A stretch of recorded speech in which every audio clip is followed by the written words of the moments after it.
Okay. Hi guys! For today's vlog, we're gonna meet the MP or a Member of Parliament here in St. Albert. Michael Cooper. Yeah, So Michael Cooper and the Secretary of Wing always help us when we have some challenges with immigration, like the time frame, and Winnie is always like helpful. So every time they have an event, we always support them because they always support us as well. Michael Cooper has been a Member of Parliament for 9 or 11 years. He's doing good in the Parliament and we're proud to be here. So, yan sa aking partner si Ma'am Stella. Yan. Ganyan siya. Yung kanilang parang kumbaga munisipyo nila. Yan. So yan guys, ganito yung kanilang parang headquarters or munisipyo ng ng St. Albert. So upon entry, ganito po yung mga yan, so meron pa start na yung program yung Christmas party nila. Ayan si MP Michael Cooper. Thank you very much and good evening every season. I'm just going to make some brief remarks, provide a bit of an update on what has been happening in Ottawa and I understand, I haven't seen him, but Brian Holden, Mayor of Monaco, is here. Way down in the border.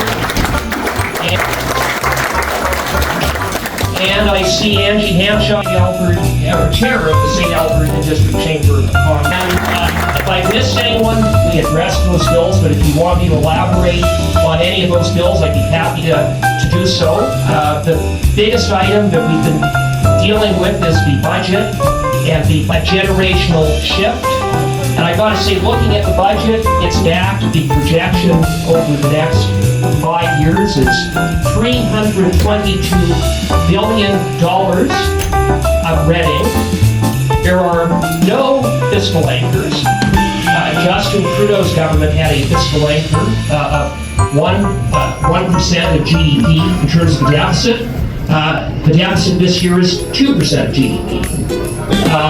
To put it in fuel on the inflationary fire that we saw 2 years ago when inflation reached a 40-year high as a result, in part of all of this spending.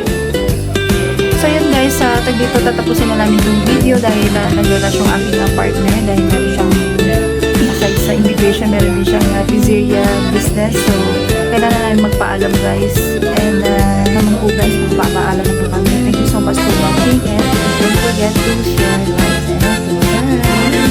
Thank you, bye!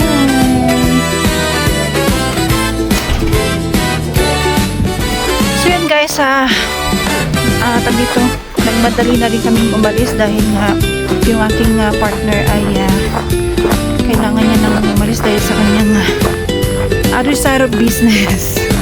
So ayun, minute lang namin yung si MP dito, si Michael Cooper. Ayan, so balik na tayo sa guys, dito pala sa place na pinaganuhan ni Michael Cooper yung sa Christmas party nila. Merong magandang pasyalan din pala, puros mga pailaw. Ayan guys, oh.